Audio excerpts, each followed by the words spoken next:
ഇന്നേ പുറത്ത് തീ പൊട്ടി വലിയ കലമൊക്കെ അടപ്പത്ത് വെച്ചേക്കാണ്. അപ്പോൾ വളപ്പിൽ 2 പണിക്കാരുണ്ട്. അപ്പോൾ അവർക്ക് കാലത്ത് കഞ്ഞി കൊടുക്കണം, ഉച്ചക്കലത്തേക്കും വേണമല്ലോ. അപ്പോൾ വലിയ കലം ഞാൻ വെച്ചേക്കുക. അപ്പോൾ ഇതൊക്കെ ഏകദേശം ചൂടായി. ഞാൻ അരി ഇടാൻ പോവുകയാണ്. അരി എടുത്തിട്ടോ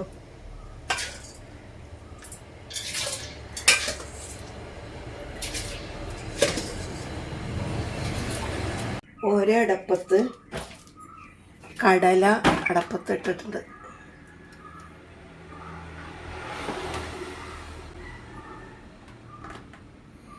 കടല ഏകദേശം വേവാവാറായിട്ടുണ്ട്. ഇനി അതിനുള്ള ഉള്ളി മുളകൊക്കെ തയ്യാറാക്കി എടുക്കട്ടെ. വഴറ്റി ചേർക്കണമല്ലോ. 3 അടുപ്പിലും ഞാൻ ഓരോന്ന് വച്ചിട്ടുണ്ട്. കാരണം ധൃതി പിടിച്ചുള്ള പണിയാണ്. അപ്പോൾ അടുപ്പിൽ ഓരോന്ന് വേവിച്ചെടുത്തിട്ടുണ്ടെങ്കിൽ പിന്നെ ബാക്കി കാര്യം പിന്നെ സാവകാശം ചെയ്താൽ മതിയല്ലോ. ഈ പണിക്കാർക്ക് ചോറ് കൊടുക്കണം, കഞ്ഞി കൊടുക്കണം എന്നൊക്കെ പറയുമ്പോൾ എന്താ പറയണത്, നമ്മൾ ആദ്യമേ തുടങ്ങി ഒരുപാട് അങ്ങനെ ചെയ്തേക്കണത് കൊണ്ട് എനിക്ക് അത്രത്തോളം ബുദ്ധിമുട്ടില്ല. പക്ഷേ മറ്റുള്ളവർക്ക് നോക്കുമ്പോൾ വല്ലാത്തൊരു ബുദ്ധിമുട്ടിന് എന്ത് പോരായ്മ വരുമോ, എങ്ങനെയായി തീരുമോ, അവർ ഇഷ്ടപ്പെടുമോ, അങ്ങനെ ഒരുപാട് വേവലാതികളുണ്ട്. അപ്പോൾ ഞങ്ങൾ ഈ ഹോട്ടലും ഒക്കെ നടത്തിയിരിക്കുന്നത് കൊണ്ട് എനിക്ക് ആ വക ഒരു പേടിയൊന്നുമില്ല. നമ്മൾ ആ ഓരോ എല്ലാം ധൈര്യത്തോടു കൂടി ചെയ്യേണ്ട ഒരു കാലഘട്ടത്തിൽ ആ പ്രായത്തിലാണ് കേട്ടോ ഞാനതൊക്കെ ചെയ്തത്.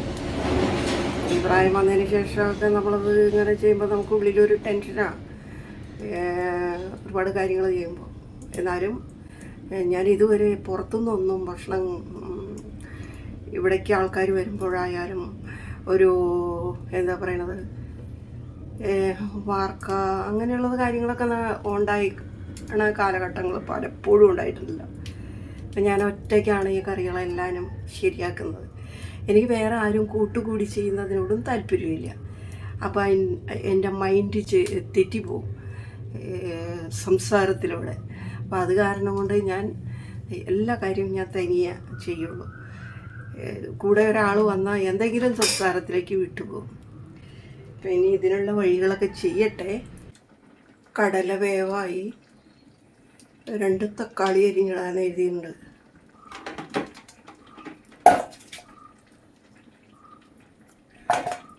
ഒരു പുളിരസമൊക്കെ നല്ലതല്ലേ.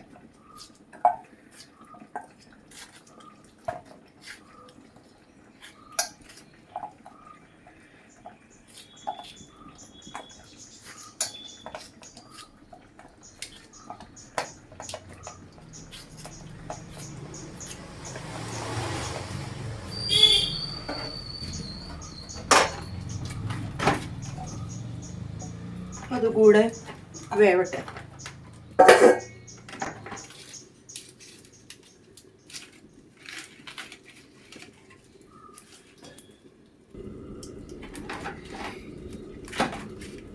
ഇത്ര സുഖം വിറകവടിപ്പിലെ പാചകം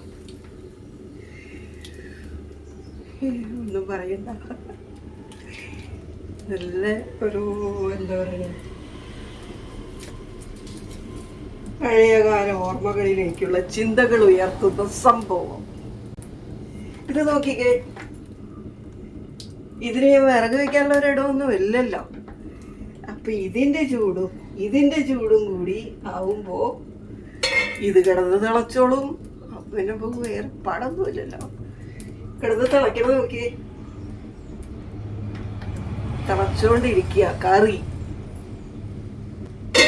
അപ്പം അതും ഒപ്പം ഒക്കെ പാകമായി കിട്ടൂല.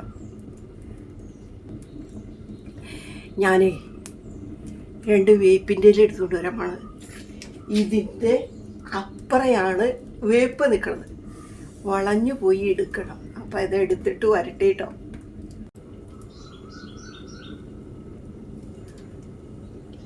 ഒരു ചെറിയ കൊമ്പ് ഒടിച്ചുകൊണ്ട് പോന്നു. വേപ്പ് നമ്മൾ ഒടിച്ചെടുക്കണം. അപ്പം അവിടെ നിന്ന് വീണ്ടും 2-3 ക്ലിപ്പുകളായിട്ട് പൊന്തി വരും. ഉയരത്തിൽ പോകുന്ന വേപ്പിനെ പിടിച്ച് വളച്ച് നിർത്തുക, എവിടെയെങ്കിലും കുറ്റിയടിച്ച് കെട്ടുക. കുറച്ച് ദിവസം കഴിഞ്ഞ് കഴിയുമ്പോൾ ആ വളഞ്ഞ് നിൽക്കുന്നതിൽ നിന്നും ഇളകൾ പൊട്ടി മുകളിലേക്ക് വരും. അത് പെട്ടെന്ന് ഇതങ്ങനത്തെ ഒരെണ്ണമാണ്. പെട്ടെന്ന് ഇത് വളരും അങ്ങോട്ട്. അപ്പം നമ്മൾ ഇത് വളർന്നു കഴിഞ്ഞ് കഴിയുമ്പോൾ ഇത് താഴോട്ട് തൂങ്ങും. ഇത്രയും വലിപ്പം പെട്ടെന്ന് വരികയല്ലേ. അപ്പം അതിന് നമ്മൾ നിർത്തരുത്, അവിടെ ഒടിച്ചിഞ്ഞെടുക്കുക. അപ്പം ആ ഭാഗത്തുനിന്ന് വീണ്ടും വേറെ ക്ലിപ്പുകൾ വരും. അപ്പം വേപ്പുള്ളവർ ശ്രദ്ധിച്ച് ചെയ്യേണ്ട ഒരു കാര്യമാണത്. ഞാൻ ഒരു പരിചരണവും കൊടുക്കുന്നില്ല. ഒരു വാഷ് ചെയ്യണ അതിൽ നിന്നുള്ള പോകുന്ന ഇത്തിരി വെള്ളം മാത്രമേ ഇതിന് കിട്ടുന്നുള്ളൂ. വേറെ ഒന്നും തന്നെ ചെയ്യുന്നില്ല. തക്കാളി വേവായി. അപ്പോൾ ഇനി നമുക്ക് ഉള്ളി മുളകും വഴറ്റാം.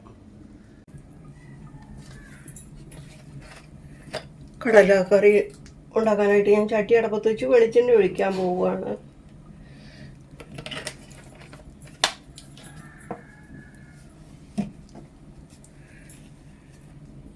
കടുകിടുന്നില്ല, കടുകിടേണ്ടവർക്ക് ഇടാം. ഇപ്പം ഉള്ളി, മുളക്, കറിവേപ്പില ഒന്ന് വഴന്നു വരട്ടെ.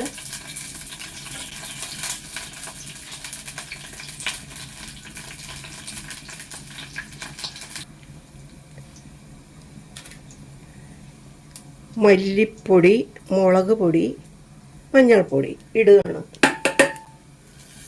മസാലപ്പൊടി കൂടിയുണ്ട്. പച്ച രുചി പോകുന്നത്ര വഴറ്റിയാൽ മതി.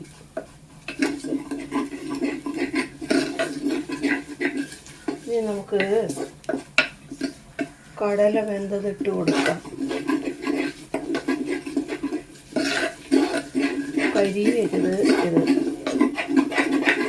മല്ലിപ്പൊടിക്ക് മാത്രമാണ് ഇച്ചിരി വേവുള്ളത്. അതിപ്പോൾ വെളിച്ചെണ്ണയിലായതുകൊണ്ട് സംഭവം ഓക്കെയായി.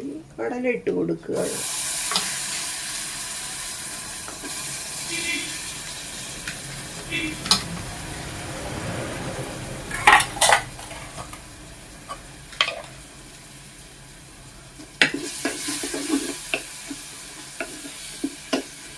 നമ്മുടെ കടലക്കറി നല്ല തിള വന്നു പാകമായി. ഇനി അത് അടപ്പത്തുനിന്ന് മാറ്റാം. അരിയും വേവാവാറായിട്ടുണ്ട്.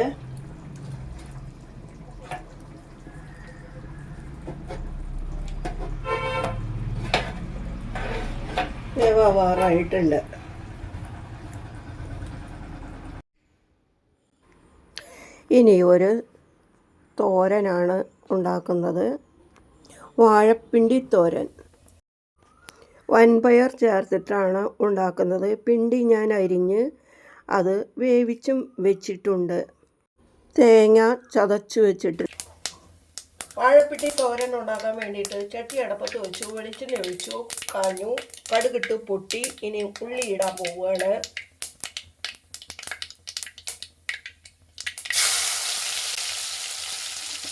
ഇതിൻ്റെ കൂടെ ഇത്തിരി മുളക് പൊടി കൂടി ഇടാമാണ്. ഉള്ളിയുടെ കൂടെ തന്നെ അങ്ങോട്ട് ഇട്ടാൽ കരിയില്ല.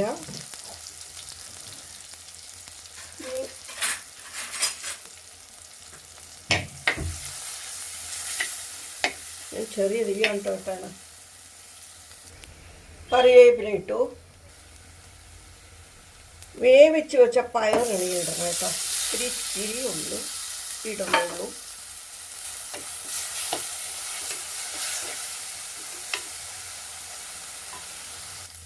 വേവിച്ച് വെച്ച പിണ്ടി ഉപ്പിട്ട് വേവിച്ച് വെച്ചതാണ്. തേങ്ങ ചിരകി വെച്ചിട്ടുണ്ടെന്ന് പറയണതിന് പകരം ഞാൻ ചതച്ച് വെച്ചു എന്ന് പറയും. തേങ്ങ ചിരകിയ പാടെ തന്നെ ഇടുക. ഓരോ തവണയും ഓരോ രീതിയിൽ ഉണ്ടാക്കുന്നു എന്നേ ഉള്ളൂ. ഇത് വ്യത്യസ്തമായ രീതിയിലും ഉണ്ടാക്കാം. ഇതിനകത്ത് ഒന്ന് കടിക്കണമെന്നുണ്ടെങ്കിൽ 2 ഉഴുന്ന് പൊട്ടിച്ചിടാം, അരി പൊട്ടിച്ചിടാം, അങ്ങനെയൊക്കെ ചെയ്യാം കേട്ടോ. ഉള്ളി, പച്ചമുളക്, തേങ്ങയൊക്കെ ചതച്ചിടാം. ഞാനിപ്പോൾ നേരിട്ട് തേങ്ങ അങ്ങോട്ട് ഇട്ടു. തോരൻ പാകമായി. തീ ഓഫ് ചെയ്യാം. ഉപ്പൊക്കെ ഉണ്ട് കേട്ടോ, ഞാൻ രുചിച്ച് നോക്കി.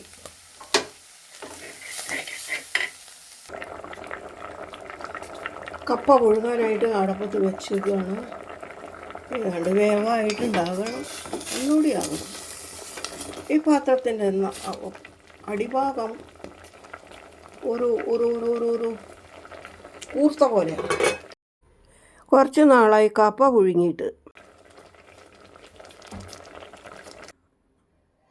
കപ്പ വേവായി, ഊറ്റി. ഒരുപാട് പിളുങ്ങണത് ഇവിടെ ഇഷ്ടമല്ല. ഞാൻ ഈ വേവിന് വാങ്ങി.